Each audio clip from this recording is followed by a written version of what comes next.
Good morning dear children.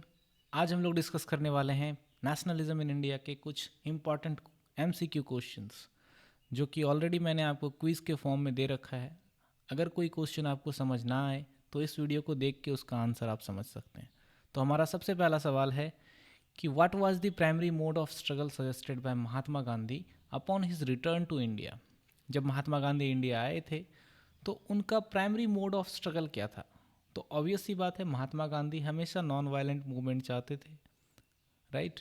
तो इस case में the correct answer will be non violent civil disobedience.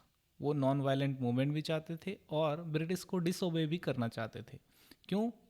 क्योंकि British कभी भी पीसफुल नेगोशिएशन से इंडियंस की बात नहीं मानते थे, इसलिए ऐसे सिचुएशन में मूवमेंट करना ज़रूरी होता था। और वो मूवमेंट का फॉर्म कैसा होता था? Non violent. दूसरा क्वेश्चन है हमारा, what was the primary reason for Mahatma Gandhi's visit to Champaran in Bihar in 1917। तो आप सभी को पता है कि 1917 में महात्मा गांधी बिहार गए थे और बिहार में जाके उन्होंने अपनी ज़िंदगी का सबसे पहला मूवमेंट किया था इंडिया में, जिस मूवमेंट को हम कहते हैं इंडिगो मूवमेंट या चंपारण मूवमेंट। तो क्यों गए थे वो वहाँ पर? वो गए थे पीजेंट्स को सपोर्ट करने against the oppressive plantation system, right. So in this case also the option B will be correct, right. और भी दूसरे ऑप्शंस हैं, जैसे to organise Satyagraha movement among cotton mill, ये अहमदाबाद में हुआ था। क्रॉप फेलियर, सी वाला ऑप्शन, ये कहाँ हुआ था? खेड़ा में हुआ था, राइट। रॉलेट एक्ट तो अलग ही एक मूवमेंट है इससे रिलेटेड। तो यहाँ पर option B will be correct answer. Question number 3, what was the primary objective of Rowlatt Act 1919। जो रॉलेट एक्ट था उसका प्राइमरी ऑब्जेक्टिव क्या था? सिंपल सी बात है कि जब कोई सरकार ये चाहती है कि किसी भी इंसान को बिना ट्रायल के 2 साल के लिए जेल में डाल दिया जाए, तो उसका मेन ऑब्जेक्टिव सिर्फ इतना ही है कि इंडिया में अगर किसी तरह की पॉलिटिकल एक्टिविटीज़ हो रही है, कोई इंसान अंग्रेज़ों के खिलाफ पार्टिसिपेट कर रहा है, तो उन्हें जेल में डाल दिया जाए, राइट, ताकि पॉलिटिकल एक्टिविटी सप्रेस हो जाए। तो in this case also the option B will be correct, right, to repress political activity and detain political prisoners without trial, right. Now come to the question number 4, what event prompted Mahatma Gandhi to launch a nationwide satyagrah against the Rowlatt Act। महात्मा गांधी ने Rowlatt act के खिलाफ एक nation wide सत्याग्रह movement क्यों start किया, right. सो इस case में आप सिंपल सा देख लीजिए, यहाँ पर कई सारे ऑप्शंस हैं। अगर आप ऑप्शंस को पढ़ेंगे तो आपको समझ में आ जाएगा कि कौन सा गलत है कौन सा सही है। Let's read it. The passing of Rowlatt Act by Indian members of Imperial Legislative Council, right? तो यहाँ पर पहला ही सेंटेंस गलत है। क्या रॉलेट एक्ट को इंडियन मेंबर ने पास किया था? नहीं। तो पहला option wrong. The peaceful protest organised by Indian nationalist, right. क्या ये एक रीजन हो सकता है सत्याग्रह लॉन्च करने का? नहीं। The British administration decision to calm down of nationalist movement, तो अंग्रेजों ने रॉलेट एक्ट इसलिए लगाया था ताकि इंडिया में नेशनलिस्ट मूवमेंट कम किया जा सके, right.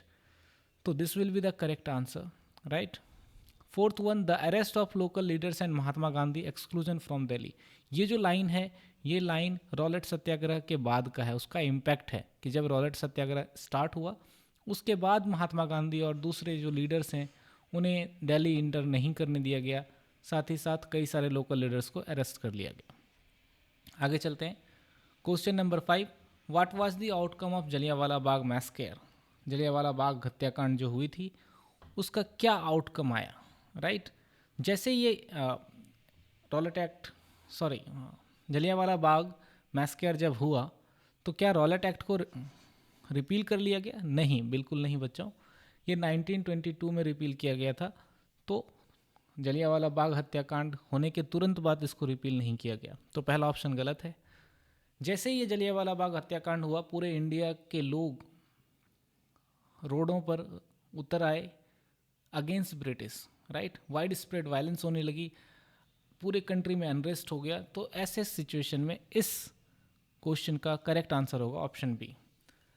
The British government implemented reforms to address Indian grievances? No, obviously not. उसके बाद भी, इतनी बड़ी घटना हो जाने के बाद भी अंग्रेज़ों ने ऐसा कोई ठोस कदम नहीं उठाया जिससे कि लोगों की समस्या का सॉल्यूशन हो सके, राइट। तो यहाँ पर ऑप्शन बी होगा करेक्ट आंसर। अगला क्वेश्चन है, what was the primary goal of Mahatma Gandhi's decision to take up the Khilafat issue. Khilafat issue का प्राइमरी रीजन, खिलाफत इशू जो था उसको महात्मा गांधी ने इंडिया में किस रीजन की वजह से उसे अडॉप्ट किया। तो सिंपल सा आंसर है, राइट। महात्मा गांधी का बिल्कुल एक साफ ऑब्जेक्टिव था कि नॉन कॉपरेशन और खिलाफत इशू दोनों को एक साथ मिलाना, और इस दोनों को इसलिए मिलाया गया था ताकि दोनों लोगों को एक साथ लाया जा सके, हिंदू को भी और मुस्लिम को भी। तो ऐसे सिचुएशन में इस क्वेश्चन का आंसर होगा सी, राइट। तो यहाँ पर आपको क्वेश्चन पढ़ना है ध्यान से, राइट। इस क्वेश्चन को अगर आप ध्यान से पढ़ेंगे तो आपको ये भी लगेगा कि ऑप्शन ए भी correct, right. To defend the temporal powers of Ottoman empire, right. Ottoman empire को प्रमोट करना, ये ऑब्जेक्टिव प्राइमरी गोल था क्या? नहीं, बिल्कुल नहीं। महात्मा गांधी का इंडिया में प्राइमरी गोल सिर्फ इतना था कि हिंदू और मुस्लिम एक साथ आ सकें, right. To support British colonial policy in middle east, ये भी गलत है। To advocate for Indian independence from British rule, नहीं, उस समय इंडिपेंडेंस की तो बात ही नहीं हो रही थी, राइट। इंडिपेंडेंस की बात तो बाद में शुरू हुई, पहले तो हमारा डिमांड डोमिनेंस स्टेटस का था। अगला सवाल है, who are the key Muslim leader involve in discussion with Mahatma Gandhi about the Khilafat issue. कौन से लोग थे जिन्होंने इंडिया में खिलाफत इशू को रेज किया था?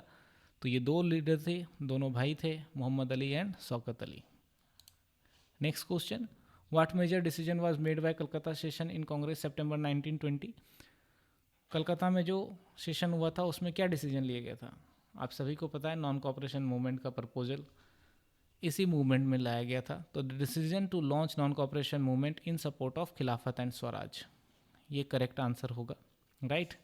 The decision to boycott British goods and institution, the decision to demand complete independence from British rule, ये सारे ऑप्शंस नहीं आएंगे यहाँ पर।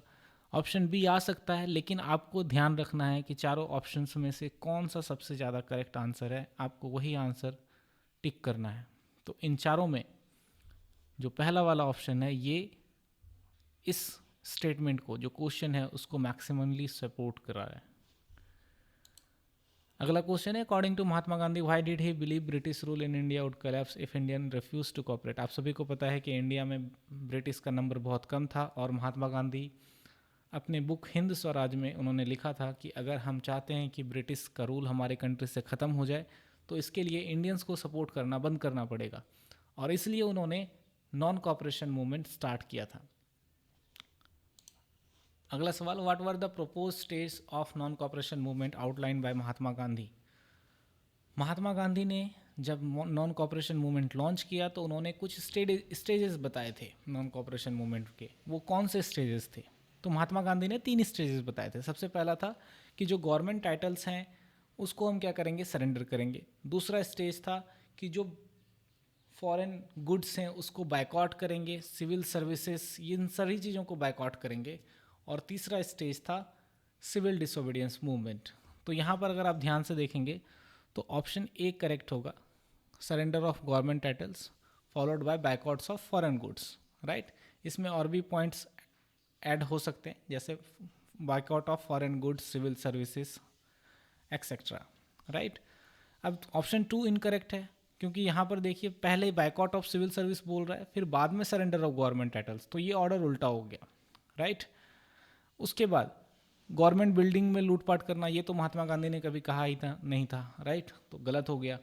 फॉर्मेशन ऑफ अल्टरनेटिव इंस्टीट्यूशन, ये तो बाद की लिमिटेशंस हैं, ये भी ऑप्शन इनकरेक्ट है। अगला सवाल है, when did non cooperation movement begin. आप सभी को पता है, आपके बुक में लिखा हुआ है, जनवरी 1921 में ये शुरू हुआ था। अगला सवाल, who participated in non cooperation and खिलाफत मूवमेंट।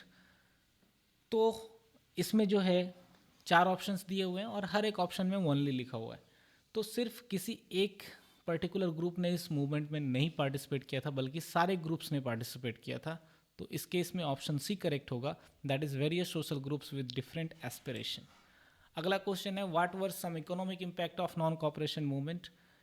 नॉन कॉपरेशन मूवमेंट की वजह से अंग्रेज़ों के ऊपर काफ़ी ज़्यादा इम्पैक्ट पड़ा था। उनकी जो इम्पोर्ट है, उनकी जो एक्सपोर्ट है, जो ब्रिटेन से गुड्स यहाँ पर आती थी वो बहुत ही कम हो गई। जब गुड्स आना कम हो गया दूसरी कंट्री से, तो लोगों को तो कपड़े की ज़रूरत है, राइट और नॉट। अगर ब्रिटेन से कपड़े नहीं आ रहे हैं तो इंडियंस कपड़े कहाँ के लोगों के खरीदेंगे? तो इंडियंस ने कपड़े खरीदने शुरू किए इंडियन हैंडलूम टेक्सटाइल से। दैट इज़ जो इंडिया के लोग, जो वीवर्स थे, जो कपड़े बनाते थे, या फिर इंडिया में कोई ऐसी इंडस्ट्री जो कपड़े बनाती थी, उन सभी कपड़ों का डिमांड हमारे कंट्री में काफ़ी ज़्यादा बढ़ गया। तो ऑप्शन सी यहाँ पर करेक्ट होगा, right. Increase in import of foreign goods, ये तो बिल्कुल गलत है, right. Decrease in production of Indian textile mills, ये भी गलत है। तो ऑप्शन सी करेक्ट होगा, है ना। तो आपको सारे ऑप्शंस देखने हैं, कुछ ऑप्शंस जो गलत हैं उसको आपको पहले बाहर निकाल देना है, फिर जब ऑप्शंस कम हो जाए, एक दो बच जाए, उनमें से आप सही वाला ऑप्शन सेलेक्ट करेंगे। ऐसे सिचुएशन में अगर कोई ऑप्शन आपको नहीं भी आता हो, कोई क्वेश्चन का आंसर नहीं भी आता हो, तो उस क्वेश्चन के गलत होने का चांस बहुत कम हो जाएगा जब आप दो ऑप्शंस के बीच चुनेंगे। अगला सवाल है, why did non cooperation movement in cities gradually slow down. आपको पता है कि नॉन कॉपरेशन मूवमेंट धीरे धीरे स्लो डाउन हो गया। क्यों स्लो डाउन हो गया? क्योंकि जितने भी गवर्नमेंट स्कूल्स में पढ़ने वाले बच्चे थे, जिन्होंने स्कूल छोड़ दिया, कॉलेज छोड़ दिया, उनके लिए दूसरी व्यवस्था नहीं थी। कोई ऐसा कॉलेज या गवर्नमेंट स्कूल्स नहीं थे जो इंडियंस ने बनाए थे, राइट, या थे भी तो बहुत ही कम नंबर में थे। कई सारे लोग, टीचर्स, लॉयर्स जो जॉब कर रहे थे, उन्हें कोई इंडियन वर्जन ऑफ इंस्टीट्यूशन नहीं मिल रहा था, जिसकी वजह से क्या हुआ, लोगों को पैसे की ज़रूरत थी, लोगों को घर चलाना था, इस वजह से वापस से वो लोग जॉब पर लौटने लगे। अगला क्वेश्चन है, what was one of the reason for poor people's difficulty in suffering the boycott of mill cloth. आप समझ सकते हैं कि कोई भी जो गरीब इंसान है, राइट, उन्होंने कपड़े को बाइकआउट कर दिया, राइट, ब्रिटिश कपड़े को बाइकआउट कर दिया, जो कि सस्ता था। क्यों सस्ता था? क्योंकि वो मशीन से बन रही थी। अब वो कपड़े कौन से खरीद रहा है? खादी क्लॉथ खरीद रहा है, और खादी क्लॉथ महंगा होता था। महंगा क्यों होता था? क्योंकि इसमें ज़्यादा हैंड लेबर लगते थे, लोग खुद से बनाते थे, लंबे समय में बनाते थे, तो इससे उसका कॉस्ट ऑफ प्रोडक्शन बढ़ जाता था, जिसकी वजह से खादी क्लॉथ एक्सपेंसिव हो जाती थी, और जो गरीब लोग हैं वो महंगे कपड़े पहनना अफोर्ड नहीं कर सकते, राइट। तो यहाँ पर ऑप्शन बी करेक्ट होगा। Why did student and teacher begin trickling back to government school and lawyers join back to work in government courts. तो नॉन कॉपरेशन मूवमेंट के बाद लोग क्यों ज्वाइन करने लगे? क्योंकि इंडिया में कोई अल्टरनेट इंडियन इंस्टीट्यूशन नहीं था, right. Option B will be correct. What was the focus of peasant movement in Awadh led by Baba Ramchandra. Simple सा बात है, अवध जो कि प्रेजेंट डे उत्तर प्रदेश में है, वहाँ पर एक मूवमेंट स्टार्ट हुई थी बाबा रामचंद्र के लीडरशिप में। इस मूवमेंट का मेन जो डिमांड था वो था, चूँकि किसान लोग थे, किसान लोगों का क्या डिमांड हो सकता है? जो रेवेन्यू है उसमें रिडक्शन किया जाए, बेगार को अबॉलिश किया जाए। बेगार क्या होता था? एक ऐसा सिस्टम जहाँ पर कि किसी लोग इंसान से बिना पैसे दिए काम कराया जाए, राइट। और social boycott of oppressive landlords. तो ये स्पेसिफिक डिमांड है related to peasants, right. Peasants का ये सारा कोई डिमांड नहीं था कि डिमांडिंग पॉलिटिकल रिप्रेजेंटेशन, बिल्कुल नहीं। वो तो कांग्रेस डिमांड कर रहे थे। Demanding independence from British rule, ये भी डिमांड नहीं था, राइट। किसान को उस समय सिर्फ यही चाहिए था कि उनकी जो टैक्सेस हैं वो कम हो जाए, राइट, और जो लैंडलॉर्ड्स उनके साथ अत्याचार कर रहे हैं वो कम हो जाए, राइट। तो option C will be correct. अगला क्वेश्चन है, who was instrumental in setting up the Awadh Kisan Sabha इन अवध। तो ये क्लियरली आपके बुक में लिखा हुआ है कि जवाहरलाल नेहरू आए थे वहाँ पर, और उन्होंने कुछ लीडर्स के साथ मिलके अवध किसान सभा को स्टैब्लिश किया था। तो option A will be correct. Next, how did peasant movement in Awadh unfold इन 1921। तो Awadh movement, that is peasant जो मूवमेंट कर रहे थे अवध में, किस तरह से मूवमेंट कर रहे थे, ये सवाल है, right. By engaging in peaceful protest, obviously not, peaceful तो नहीं था बिल्कुल। By attacking house of taluqdars, merchant, looting bazaars, taking over grain hoards, yes ये करेक्ट है। By organizing strikes and boycotts of foreign goods, yes ये भी correct है। तो ये दोनों ऑप्शंस करेक्ट होंगे। By advocating for political reforms within the existing colonial system, नहीं। पॉलिटिकल रिफॉर्म से उन्हें क्या मतलब था? मैंने आपको जस्ट अभी बताया कि किसानों को अपने प्रोडक्शन और उन पर लगने वाले टैक्स से मतलब था, है ना। तो इस पूरे चैप्टर में आपने ये भी डिस्कस किया है कि अलग अलग ग्रुप के डिमांड्स अलग अलग थे, तो उसी तरह यहाँ पर पीजेंट्स के भी डिमांड अलग थे। What economic and political situation arose after 1919? Primarily due to world war one. तो वर्ल्ड वॉर वन की वजह से क्या इम्पैक्ट पड़ा इंडिया के ऊपर, पॉलिटिकल और इकोनॉमिक?